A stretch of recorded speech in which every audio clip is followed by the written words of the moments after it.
Hello, everybody. Welcome to the webinar today. My name is Judy Browse. We'll be starting in just a few minutes, and we have a couple of slides here as you're waiting to look at. So happy you could join us. And go ahead and type in where you're from so we get a sense of where everybody is listening in from.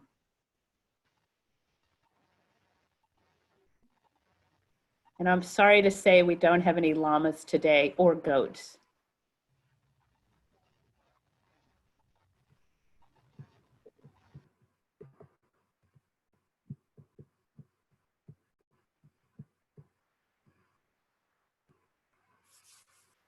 Oh, so many places. So nice to see all of you, or virtually see all of you. We'll get started in just a few minutes, letting people load up.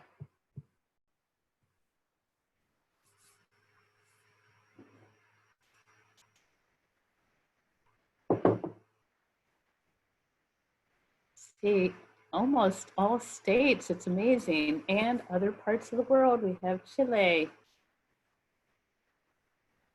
Oregon, Connecticut, Peabody Museum, Utah, Michigan, lots from Michigan today.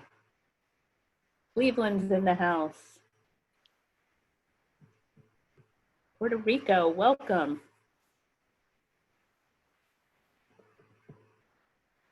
We have quite a crowd today. It's very exciting. Okay, we will get started, everybody, in about 45 seconds. Thank you all so much for joining.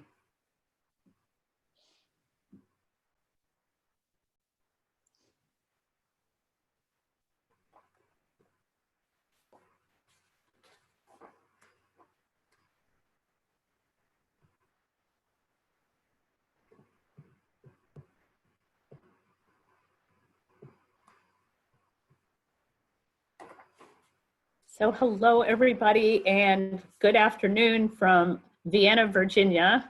We are recording from our homes, of course, and welcome to NAA's webinar series. My name is Judy Browse, and I'm the Executive Director of NAAEE, and I'm really thrilled that all of you could join us today. I might have to turn off my video now and then as my internet is not always stable, so don't be worried, I'm still here. And luckily, we have a lot of other support here. I know that it's really been a stressful time for so many of us through this crisis. And I also know that many of you have probably already been on a bazillion Zoom calls today, let alone in the last 3 or 4 weeks. So we're so thrilled you could join us. And I think you're gonna really be happy you did as we all keep learning about online learning.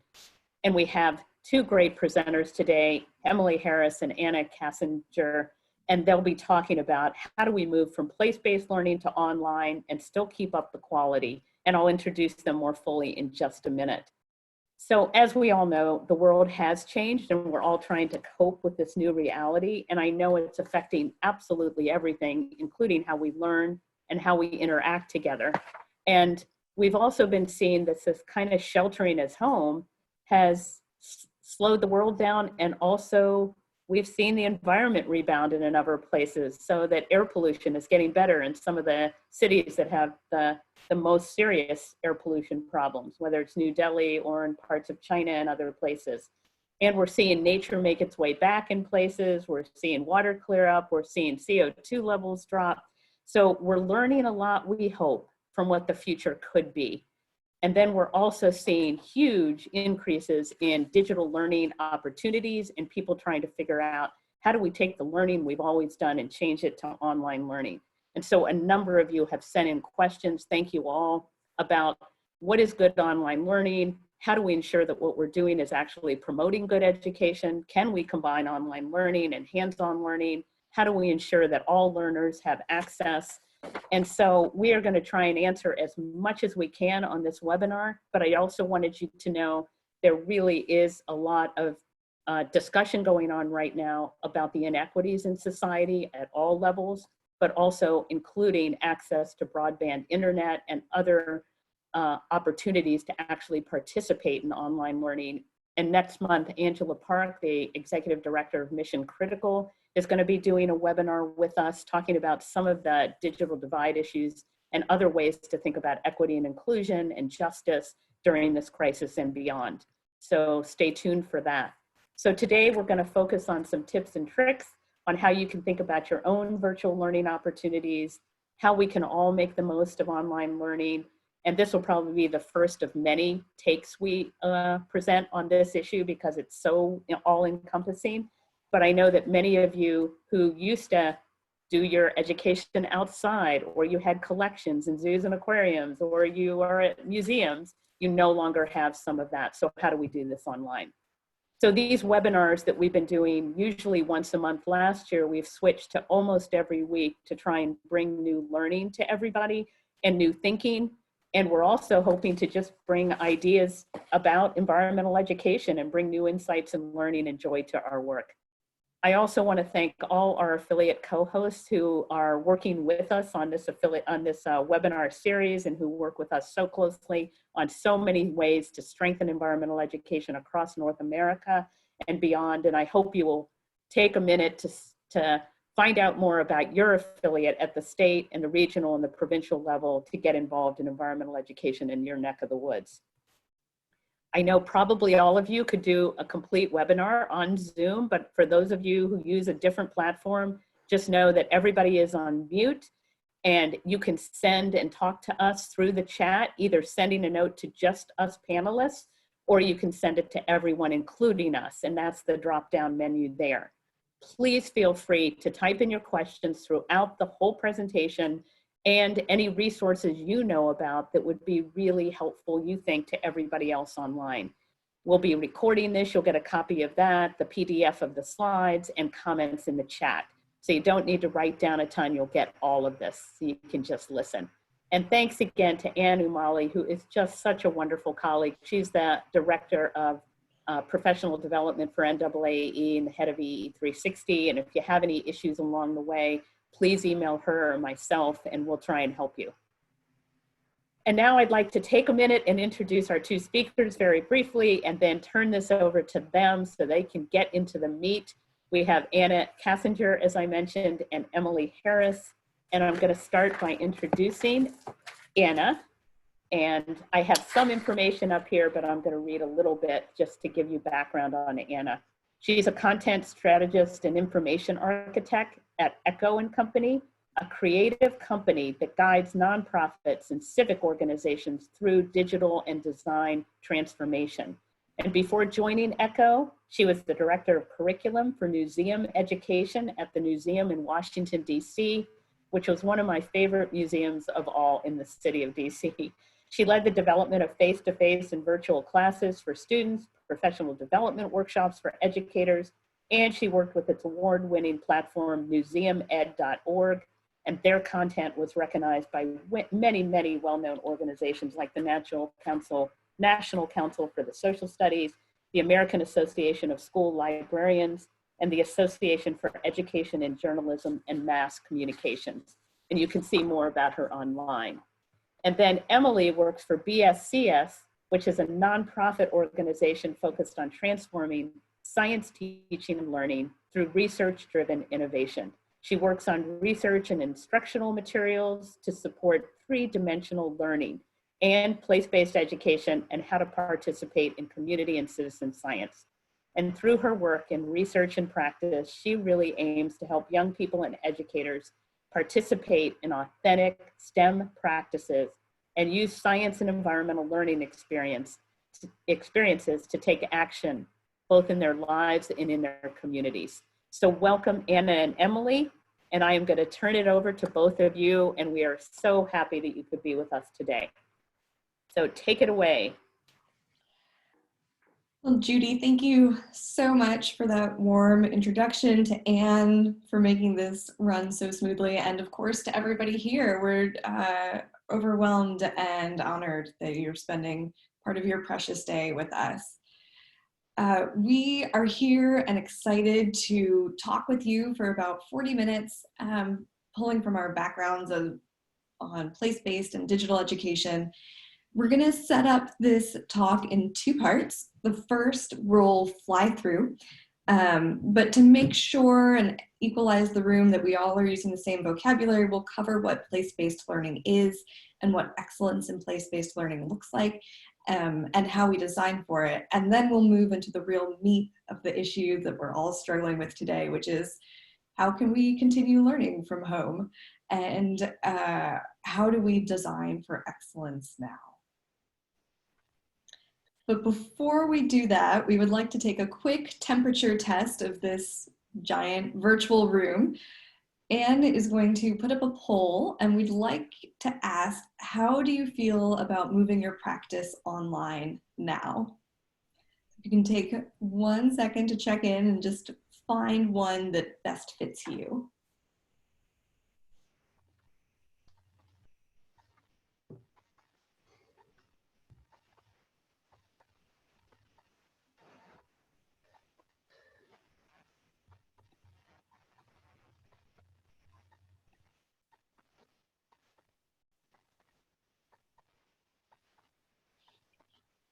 And Anne, you'll let us know how it's going.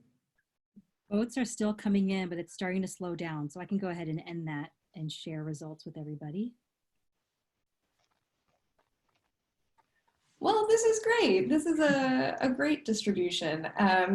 I'm so pleased to see that only 10% of us so far are in the oh no, or perhaps some people are even farther on the oh no side and they can't even respond, but we'll help you. That's why we're here today. And then for those right in the middle, hopeful and cautiously optimistic, that's great. We hope that by the end of today, you have some real tools and tips that you can implement and move you, if not all the way to ecstatic, perhaps just cheerfully hopeful. Yes, hopeful for a new normal. We can all hope for that too. So place-based learning, Emily. So to start with our grounding, I want to briefly offer some ideas about what is place-based learning, and also recognize that we're all bringing our own understandings of place-based learning to this conversation. So please feel free to add your ideas into the chat, and we'll offer just a few ideas as a starting place. So what is place-based learning? In her introduction to David Sobel's book on place-based education, Lori Lane Zucker offers these ideas about place-based learning being fundamentally about situating learning in place and in community. So asking questions like, where am I? What is the nature of this place? What sustains this community? And importantly, learners are a part of the community rather than learning about a community that they're not a part of. This is really a key feature of place-based learning. David Grunwald builds on these ideas and brings critical perspectives to how we think about place-based learning. So not just learners being part of the community, but also actors in their community who can have a direct bearing on the well-being of social and ecological places that they inhabit, and allow learners to pursue actions towards social justice.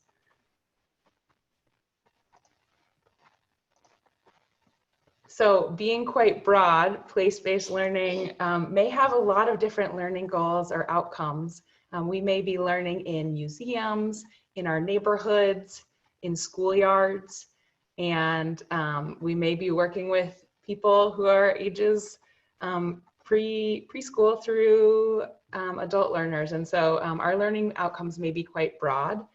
These are a few we want to offer, knowing that you all have many outcomes that we're trying to achieve. So first, we may have disciplinary goals for learning, so specific content areas, perhaps around science, social studies, art, math. We may have disciplinary goals for skills and practices that we want learners to develop.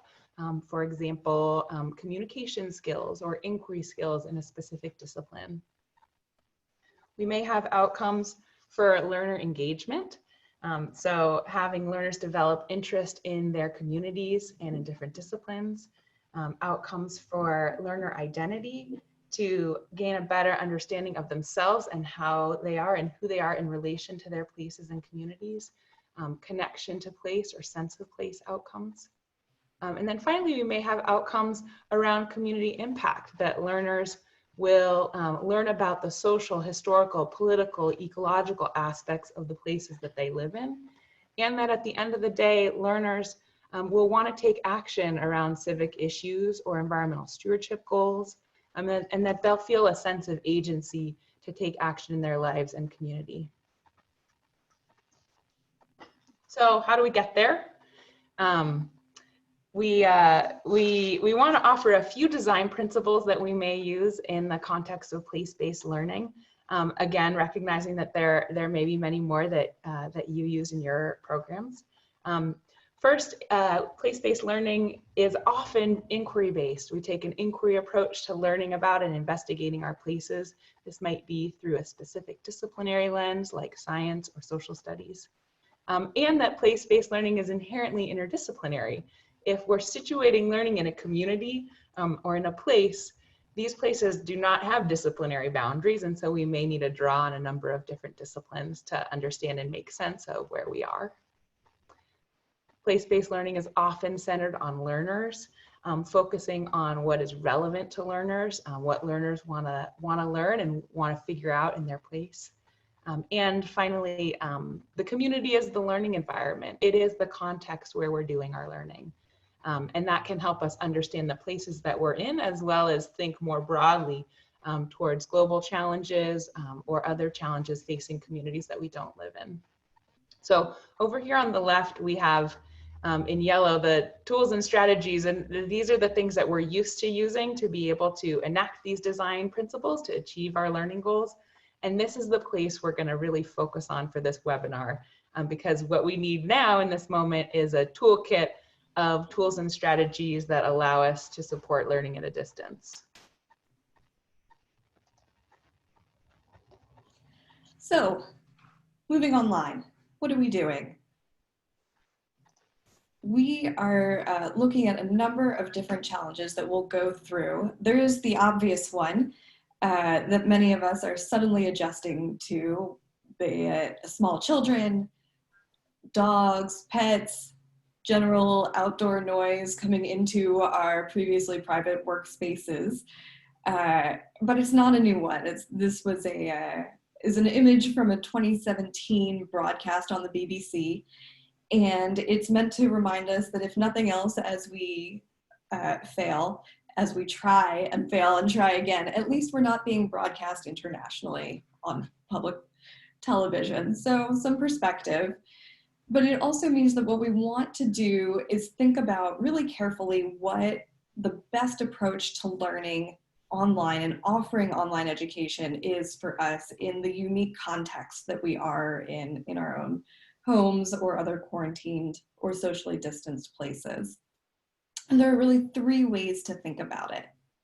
The first is totally asynchronous. So I've pulled an example from the Exploratorium in California where they've pulled together this learning toolkit. It's great. It's full of lesson plans and videos that you download and watch and do completely on your own. So you don't need to have any live interaction.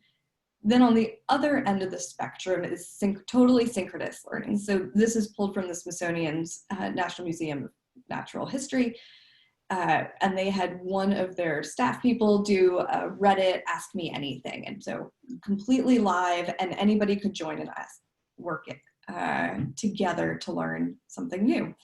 And then in the middle of this spectrum is blended learning. And so what that means is there are many, many ways to incorporate digital tools, digital technologies, and digital approaches to learning. And we'll look at some of those today. So to think about one of our design principles around inquiry-based learning, a key question is how can we model and support investigation at a distance? And there are many challenges to doing this in our in-person environments. And when we think about learning at a distance, some of these challenges persist. meeting a range of learners' interest and experience levels is always a challenge, and maybe more of a challenge when we don't have the opportunity to understand where learners are coming from in the first place. Providing meaningful opportunities at this moment in time, we really want learning to feel consequential and important for learners, and inquiring into questions that they really care about. And then tracking and supporting progress. If we have learners engaged in different lines of inquiry, we want to be able to understand where they are in their process and support them with the resources that they need to figure out what they want to figure out. Oh, this photo is horrible. I apologize. So a case study that I want to share around inquiry-based learning is from a 4th grade classroom in California with a teacher who previously had done a very extensive schoolyard field study with her 4th grade students, where they investigated a small wild space on the side of the school campus and asked and answered questions about birds specifically. What birds are on our school campus, and how can we create habitat on our school campus to support birds, to support larger bird populations. This teacher used many different tools in the classroom because she had the resources at school. They used field guides to document birds and binoculars and iPads. They used Merlin Bird ID to help students ID birds. And the class was really all together focused on this one question about birds. So in shifting her practice to online learning, she created this Outside Wonder Lab, which is a project on iNaturalist, a community science project, where all of the students, not only in her class, but actually in the whole school, could document all of the different living things that they were seeing. And this required solely the use of a mobile device, where students could take pictures of whatever they were seeing. And as you can see here, one student found a ladybug. This blurry photo that you can't see is their science notebook showing their observations about that ladybug and what they wanted to communicate in terms of what they were seeing. Other students took pictures of plants and birds, some just from insects in their home if they weren't able to go outside.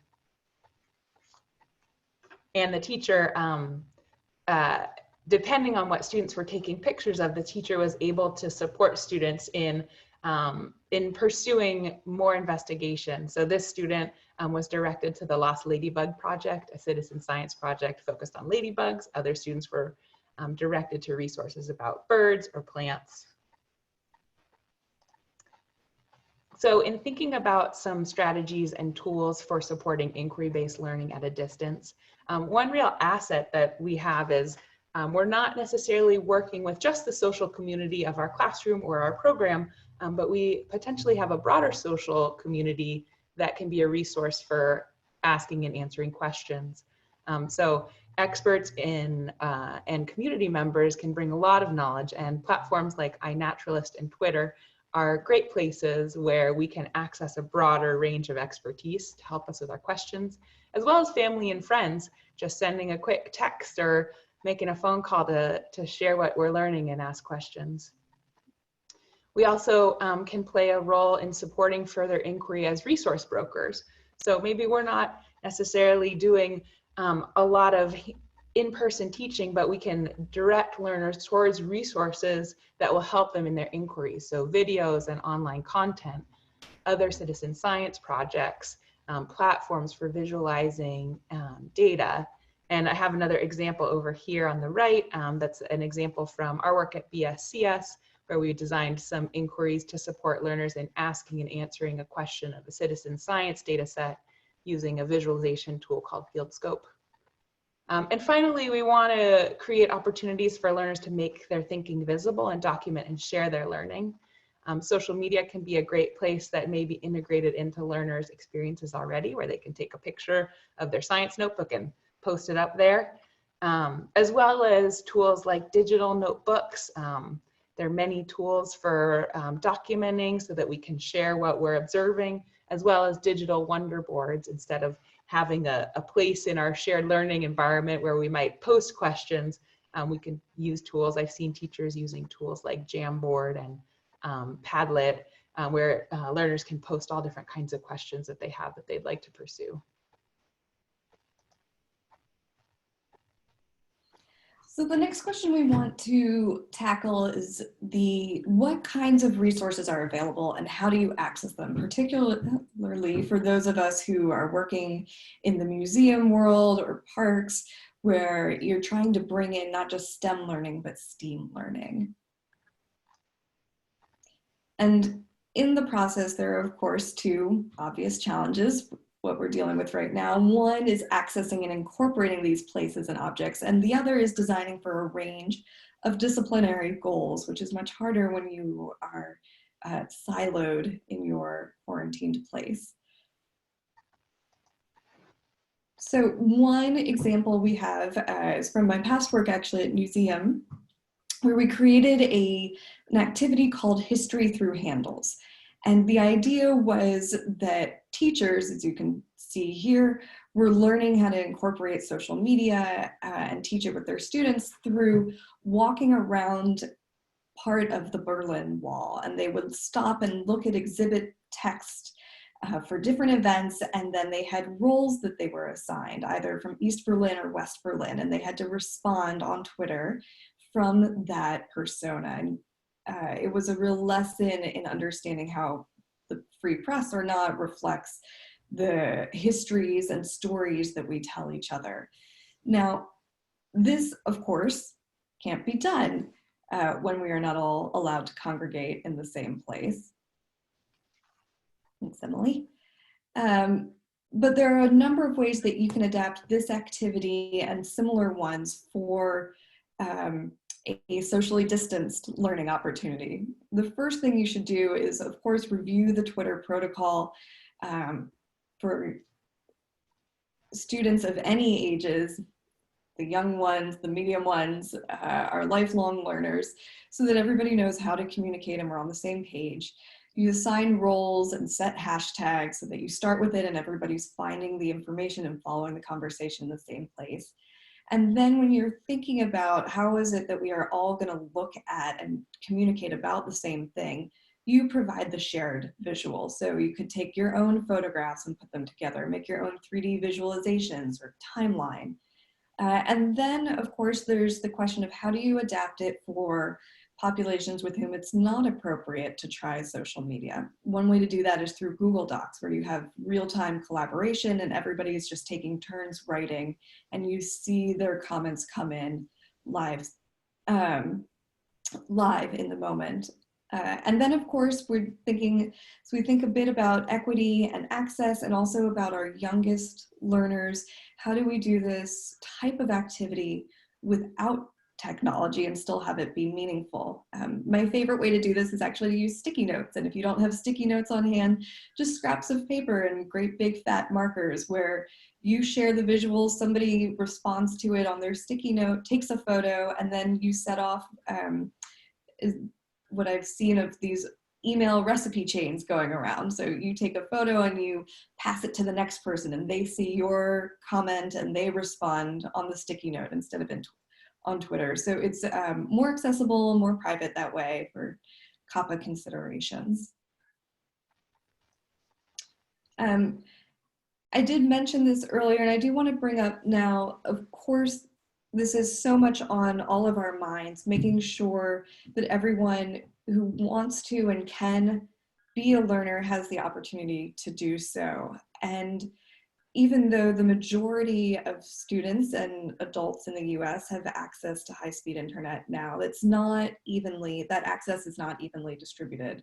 This is from a Pew study from 2018, looking at the homework gap, and it asked 3 big questions, which is what is the percentage of US teens who sometimes or often have to do their homework on a cell phone, are unable to do their homework because of lack of reliable internet or a computer, or have to use public Wi-Fi because there is no home internet connection at all. And what I want to draw your attention to is that the income disparity here is really clear, that for those living in households that earn less than $30,000 a year, about 25% of those teens lack reliable access to a computer. So I don't have a silver bullet today for you, but what I can advocate for is whatever learning experience you create, test it and make sure it's mobile friendly.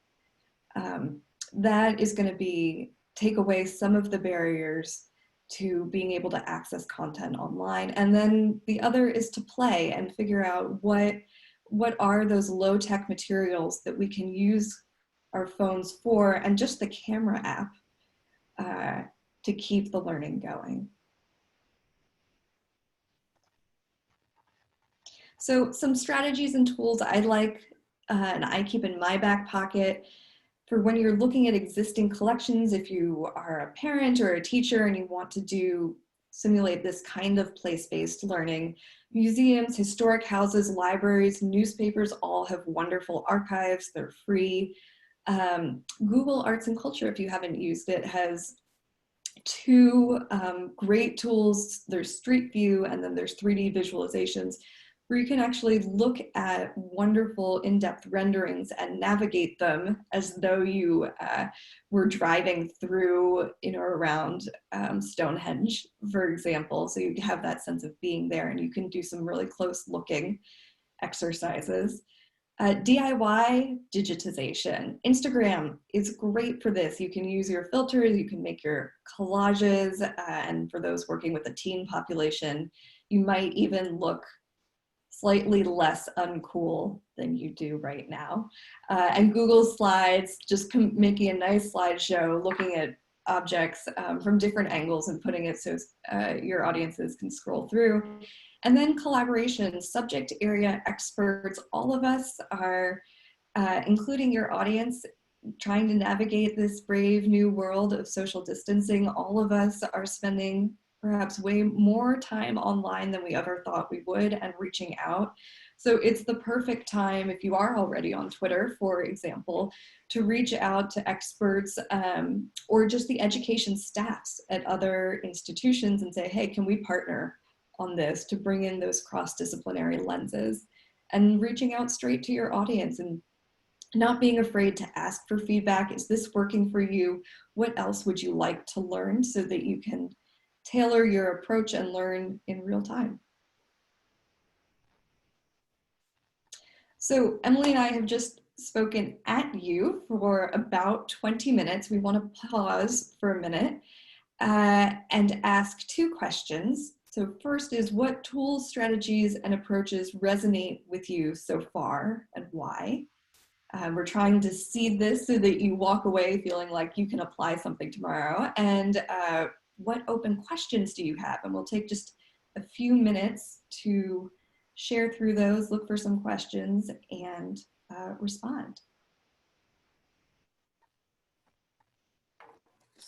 So Anna and Emily, some of the questions that have come in have included, could you say a little bit more about Jamboard and where you can access that, and also Wonderboards? Just a little bit more information on that is one. And just want to say that everyone has been loading the chat with resources, so it's great. And then there are a couple of others about how to deal with barriers from adults using technology. Any thoughts on that? Mm-hmm. And I'll just start with those two for now, and then Anne might have some as well. Sure. So thanks for the questions. I can speak to Digital Wonderboard. So a practice that I've seen mostly in classroom environments, but I could imagine it in another environment where students collectively generate questions about a phenomenon that they're interested in. And usually they use Post-it notes and put it on a chart paper. So bringing that kind of iWonderboard into a digital space. Jamboard is a platform by Google that allows for sort of Post-it-like posting, but from many different computers. So that's one practice that I've seen a lot of educators trying to use now. And there's some other platforms as well, like Padlet and Post-it. But they basically are platforms where you can make a Post-it-like experience digitally. And then for the other question about adults, fundamentally, I think the approach is the same, whatever age group you're working with, which is a combination of backwards design and scaffolded learning. So backwards design, meaning think of your outcome first. Is the outcome just that they use the tool? No, the outcome is whatever interdisciplinary or disciplinary learning goals, and the tool is how you're going to help to get there. So the idea is to make the tool as invisible as possible so people can focus on actually looking at the content and interacting and thinking about it rather than fussing with their phone. So then you're going to chunk out the basic skills that people need to use whatever tool that you've introduced. So if it's Twitter, doing quick mini lessons on what is a hashtag, what is a handle, why do you use these two things so that we can communicate, demonstrate it, make an analogy to the physical world. So a folder system, for example, a phone call versus a megaphone for handles. And then just spend a little bit of time at the beginning of your lesson doing both of those things. Do 2 practice rounds so everybody feels comfortable, and then open up spaces for people to ask questions as you go. So that's what I would recommend. Great. Do you want one more or you want to keep going? Why don't we take one more and then we'll keep going.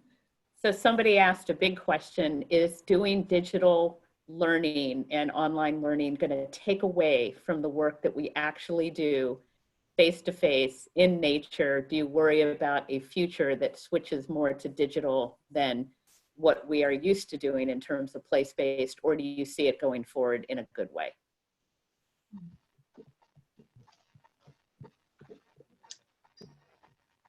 I think fundamentally, philosophically, technology and digital for me is just a means to an end. When we had the telephone come, I forget to whom I should attribute this quote, but it was the interrupting devil, right? That it's going to make a disaster of home and family life, and the same for television and the internet. But what I see is that fundamentally people want to be with each other. They want to be in nature. There's something very innate and I think compelling about the pull of our natural world. I would expect to see some shifts in how we think about equity and access, because digital is a way that we can open up our collections, our expertise to others, invite more people in. But I don't foresee a shift to the extreme of we're no longer interested in being together or being outside, and we're going to rework our ways of working and thinking to do that. Emily, what would you say? Yeah, I would just build on that by saying that I think about learning as a fundamentally social experience. And so when we're trying to connect to natural spaces, we want the social experience of that. And with social distancing, we can have that with our small family units or whoever we're living with. And technology can provide a tool to broaden our meaning-making opportunities to a broader social community. So we don't want the technology and the tools to get in the way of our connection to place and what we're learning and figuring out, but it is a way to help us learn in a social context beyond just whoever we're sheltering in place with.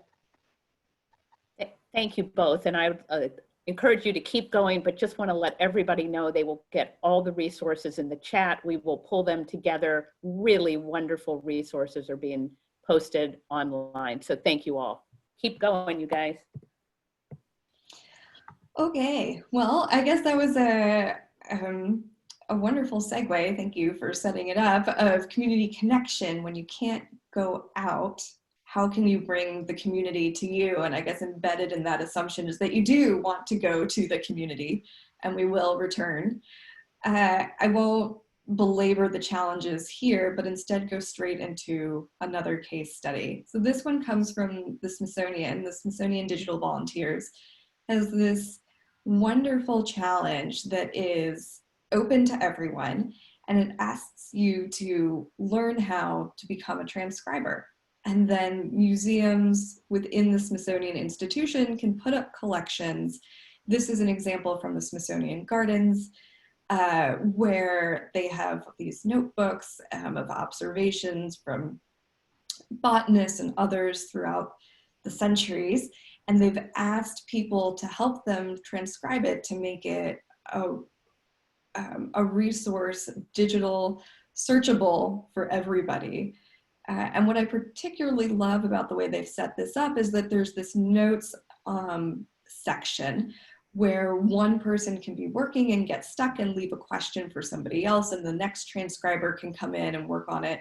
So it's a way to set up conversation as well as independent work. And to me, it suggests that we all can do some sort of project like this, where we're looking at what's in our homes or in our museums or other labs and saying, what do I have that I could have other people participate in that's real, that's meaningful, that contributes to the community. Go to the next one. Thanks. Some ways to get to this place of joint knowledge creation is, again, to crowdsource knowledge. I'm a big fan of the teacher-run Twitter chats that are out there. There are too many to name, but two active ones are EdTech chat and project-based learning, or PBL chat. Creating collaboratively, you don't have to spin up your own unique transcription website, but you can set up Google Doc templates for others to use. Google Drawings for notation. If you're doing data visualization, Lucidchart is a great free resource. The Smithsonian Learning Labs take advantage of the Smithsonian's collections, and teachers create mini collections within them and share lesson plans. And then assessing regularly, because we still are interested in both qualitative and quantitative results about what people are getting out of what we're offering. We've done the Zoom chat here. I'm a big fan of the poll everywhere, which allows you to do really visual polls. So if you're working with English language learners or other populations that don't have total fluency, or in English, you can incorporate photos easily. SurveyMonkey is another great option if you want to slice and dice your data deeply. And then I just wanted to pull up this visual as an example from the National Cowboy Museum. You may have heard this story already, so I apologize if it's old to you, but it's fantastic that they shut down, like most of us. They left the security guards there to keep the museum running as it should, and asked the head of security if he would take over social media while the marketing team was at home. He'd never used Twitter before, but as he joked, he was lassoed into it, haha. And it's been posted yes, he is the greatest social media inspiration, Kate McHugh, I agree, to the world as he's been learning. And here's this wonderful example of hashtag John Wayne, which if you are using Twitter, you know that you don't need to write the word hashtag. But what I think is really important from this, beyond it being charming, is that the norms have shifted right now. Our audiences don't expect us to be perfect. They don't expect us to be polished. And in fact, I think everybody feels a little bit better if we're not presenting our cleanest, perfect selves to the world, but we're a little rough around the edges. So I encourage you to play, to be open with your audience about what you're learning, that you are experimenting, that you hope that they'll help you along the way, and it will end up building relationships in the long term.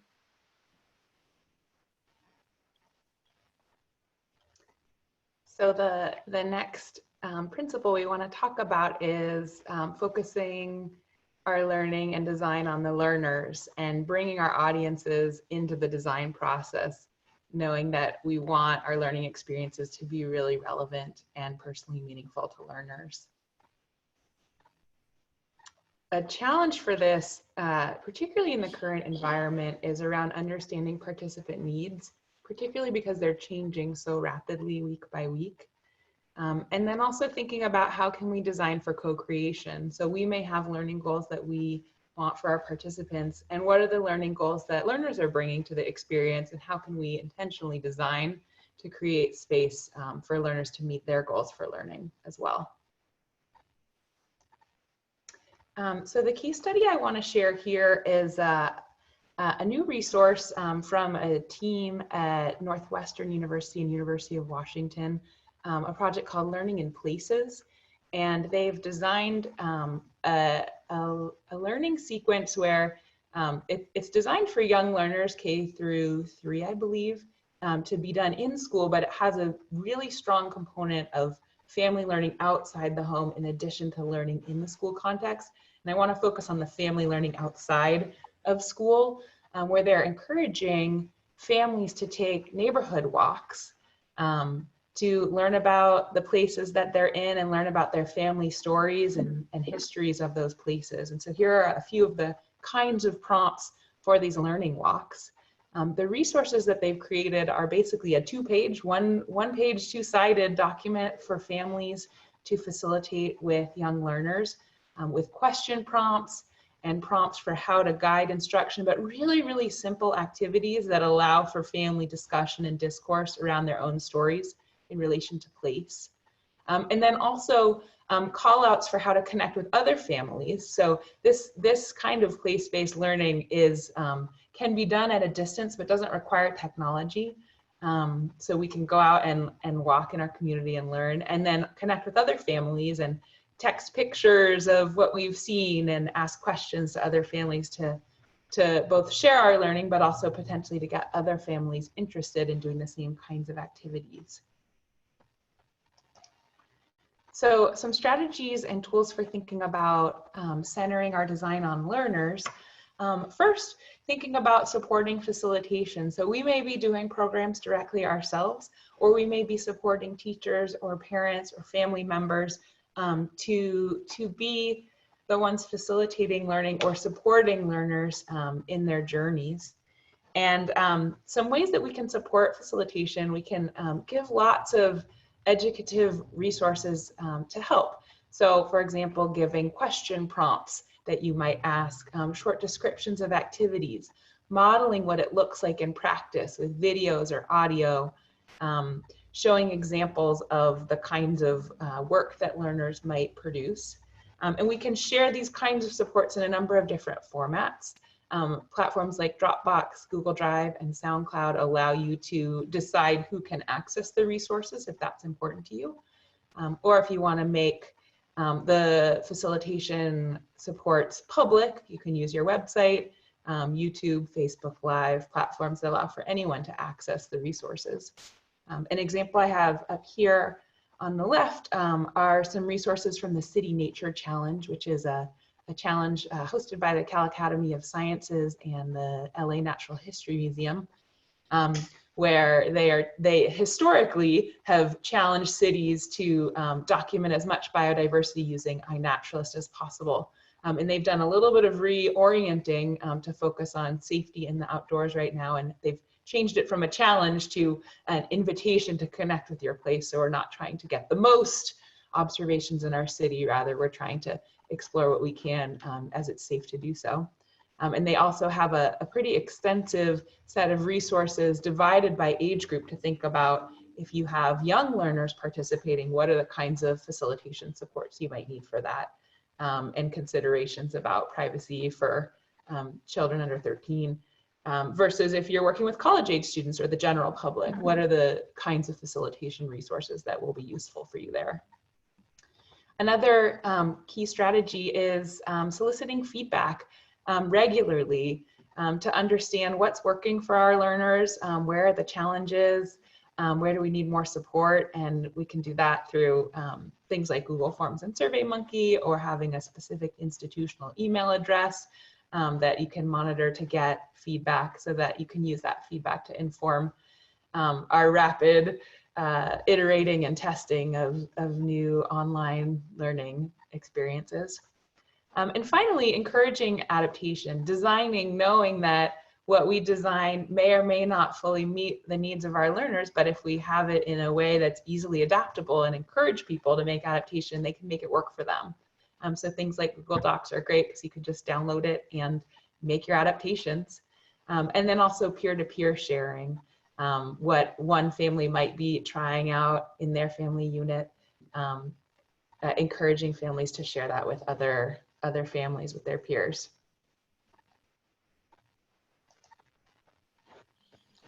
So we have about 11 minutes left, and the big question is, what next? And the first thing I want to do is open it up to you all. Oh, thanks, Emily.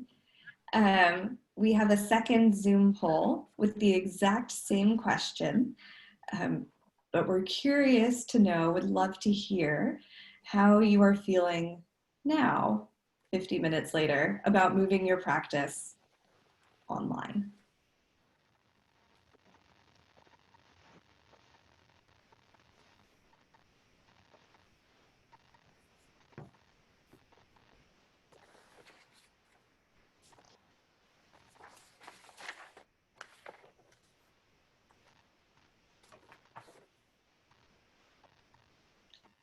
And Anne, you'll let us know when we should look at the results. I'm going to go ahead and end since results are starting to slow down. Thanks.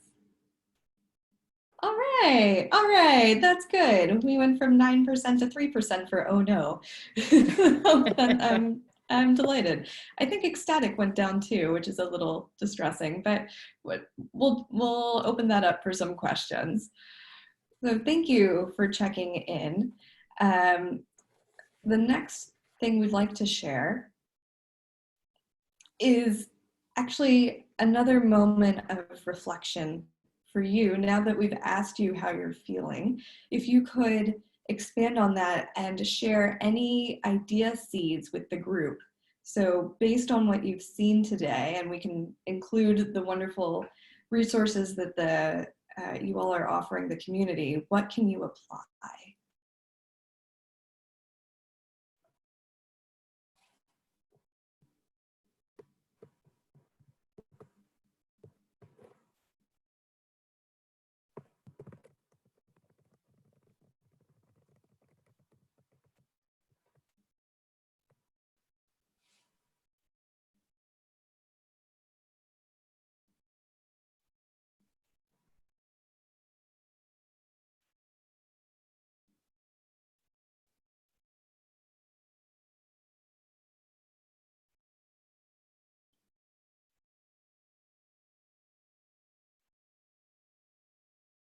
These are great ideas. I see a couple of people who have been saying feeling overwhelmed, needed that option, not sure where to start, which is certainly one of the blessings and challenges of an internet first or digital first approach, is that unlike in a physical space, there is almost no limit to where you go first. So how do you choose?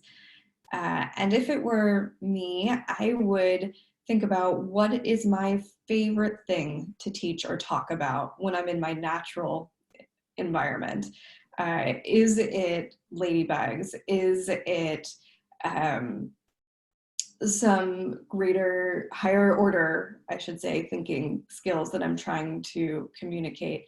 And use that as a starting place to say, okay, this is what I'm going to be really excited to do. Now, how can I make that happen online? And look at some of the tools that we've suggested to you today, but I'm also really heartened to see how many people have said, yes, I'm going to go collaborate. So reaching out to other educators who might be working in the same field or domain that you are, because as a grad teacher once told me, there is no shame in begging or borrowing lesson plans when they already exist. No need to reinvent the wheel. Perhaps somebody has it for you.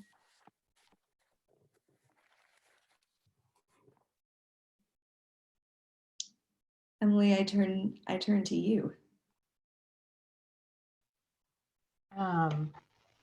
Yeah, it's great to see all of the ideas that this is seeding for folks, and want to encourage this as a jumping off place with us sharing a few case studies, but the rich community that this that is happening in the chat and all of these resources. It's pretty exciting to see, and I'm learning a ton just watching everybody's ideas come through.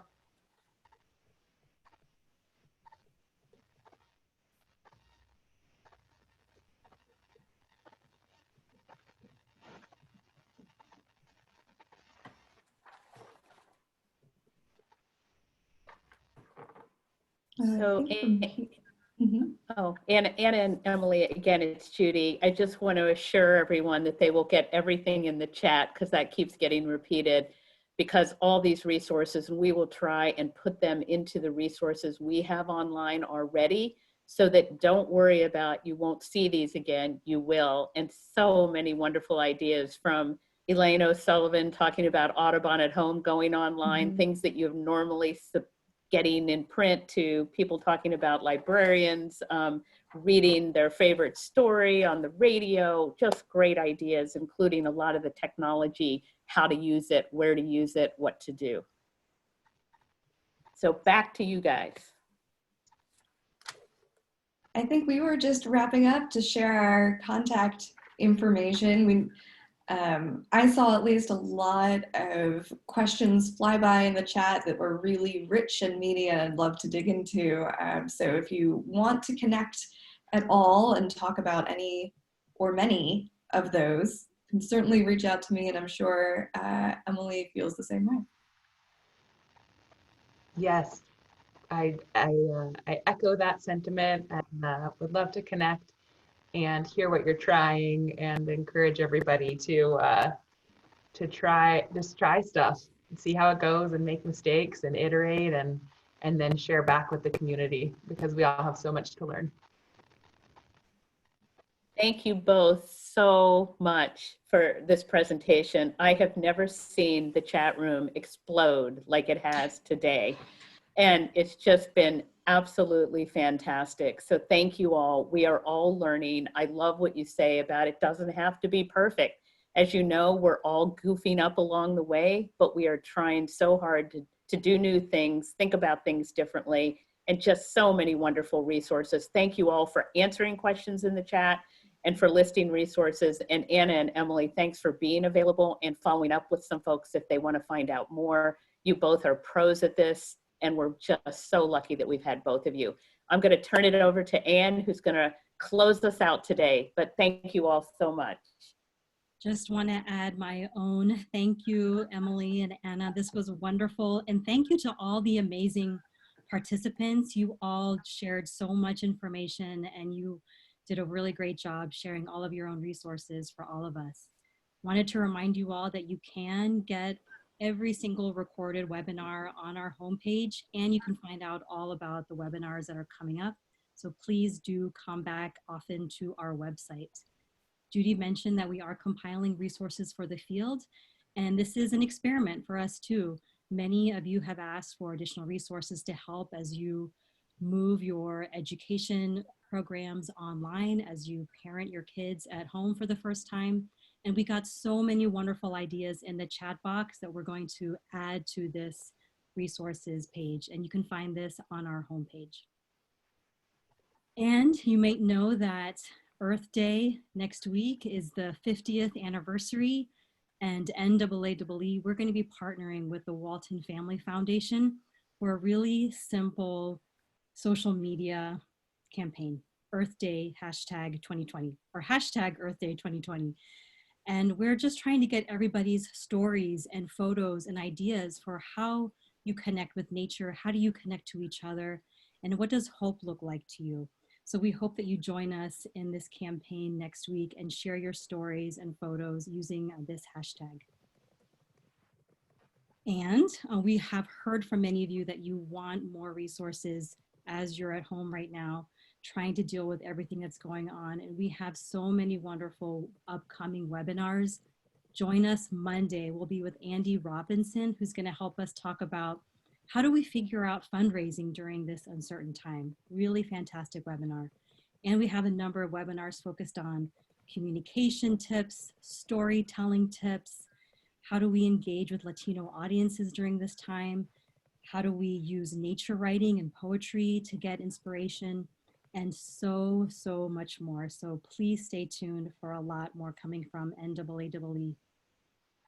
And just one more thank you. Thanks again for everybody for joining. Thank you, Emily and Anna, and hope everybody takes good care. And we'll see you next week. Thanks, everyone. Thank you. Thanks.